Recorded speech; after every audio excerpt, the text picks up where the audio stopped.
Terima kasih Anda masih bersama kami, Saudara. Dalam Rakernas, Ketua Umum PDI Perjuangan Megawati Soekarno Putri menyatakan telah memberi tugas kepada Basuki Cahayapurnama atau Ahok. Namun Megawati tak menyebut secara detail tugas Ahok ke depan. Ungkapan Megawati ini muncul di tengah rumor Ahok akan maju pemilihan Gubernur Sumatera Utara.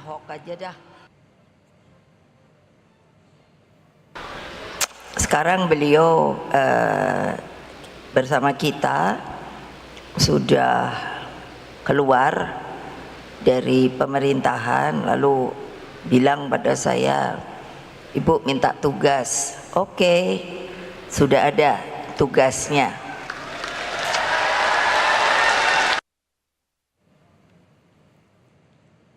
Sementara saat ditanya, Ahok menyebut Megawati memintanya membantu calon kepala daerah dari PDI Perjuangan yang maju di Pilkada. Mengenai peluangnya maju di Pilgub Sumatera Utara, Ahok bilang serahkan pada organisasi. Namun saat ini tidak ada penugasan dari DPP untuk Ahok maju di Pilkada 2024. Saya pikir itu sih teman-teman sana ya yang ngomong ya. Ya saya sih terima kasih sih mereka percayakan gitu. Tapi kan kita kan organisasi kan kita penugasan di mana? Sejauh ini sih saya tidak dapat penugasan untuk di Pilkada ya. Saya justru penugasan saya itu kayaknya nih membantu orang-orang yang mau maju Pilkada ini. Makanya saya masuk ke Komisi 2 ini. Tapi Pak, kalau ditugaskan apakah akan siap Pak? Ya kita secara organisasi ya pasti disiplin organisasi ya. Tapi sekali lagi sejauh ini nggak ada penugasan ke sana. Sebelumnya, Ketua DPD PDIP Sumatera Utara Rapidin Simbolon bilang sejumlah tokoh dari kader PDI Perjuangan ataupun dari luar partai telah menyampaikan niat untuk maju dalam Pilgub Sumatera Utara.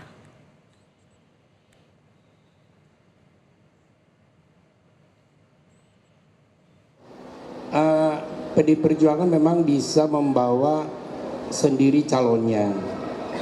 Sekarang yang mendaftar ke PDI Perjuangan sudah ada beberapa nama. Dari internal partai sudah ada, dari eksternal juga sudah ada. Bahkan dari internal ada Bapak Nixon Nababan, dari eksternal ada Bapak Edi Rahmayadi.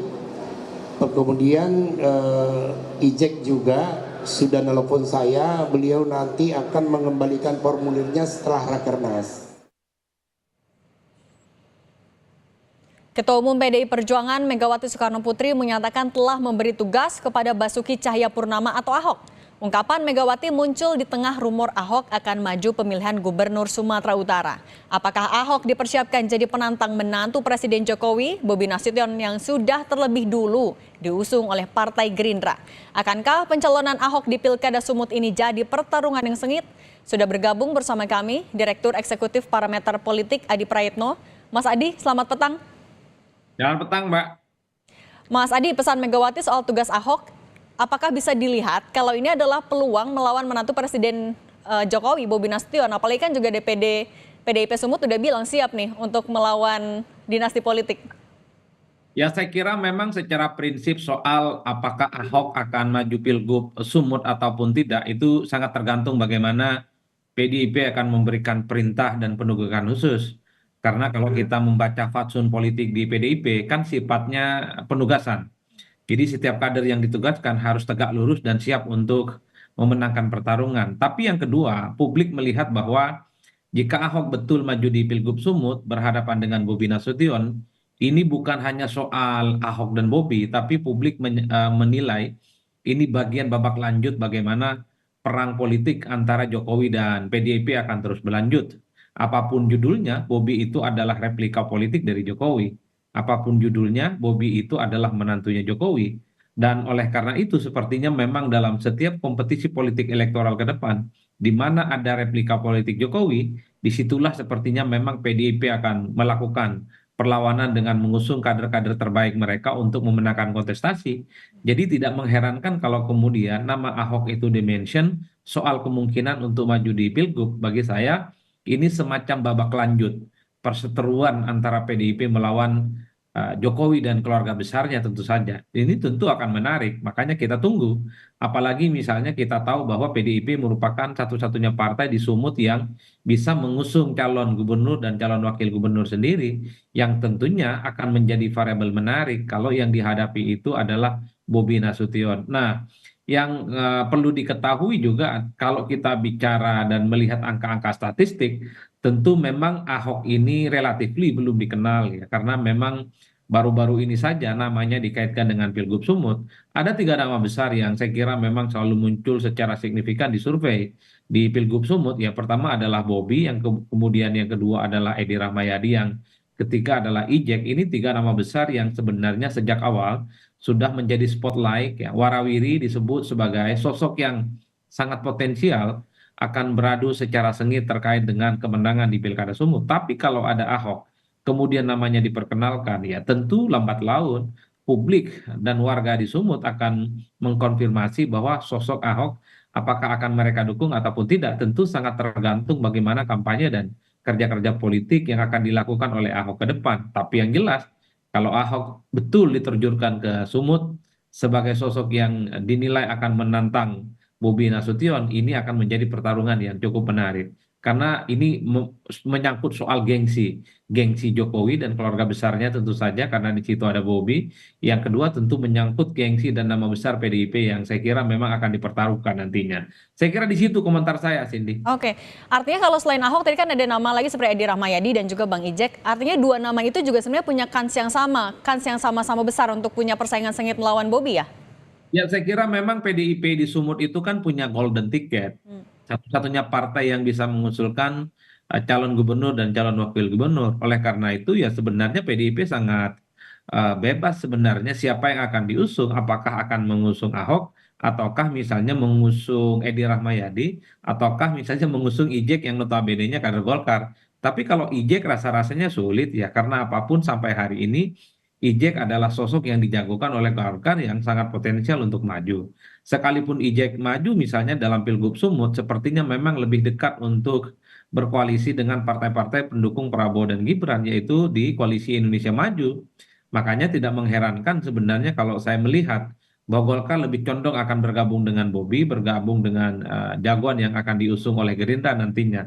Paling mungkin dalam Pilgub Sumut, ya pilihannya ada 2, kalau tidak Edi Rahmayadi sebagai kader eksternal, yang kedua adalah Ahok.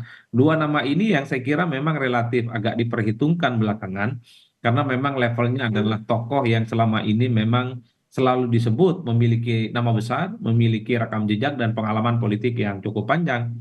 Tentu semuanya sangat tergantung PDIP nantinya. Apa yang akan ditentukan? Ahok ataukah Edi Rahmayadi, ataukah masih mempertimbangkan nama-nama lain di luarnya. Tapi yang jelas PDIP sepertinya sangat serius menantang Bobi dalam Pilgub Sumut.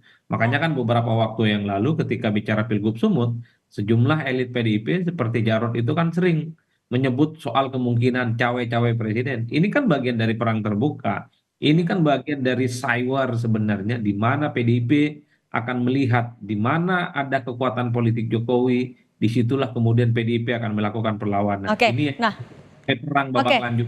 Mas Adi, artinya di mana lagi selain di Sumut, PDIP akan melakukan perang terbuka dengan Pak Jokowi atau parpol yang mendukung Pak Jokowi di daerah mana lagi, Mas?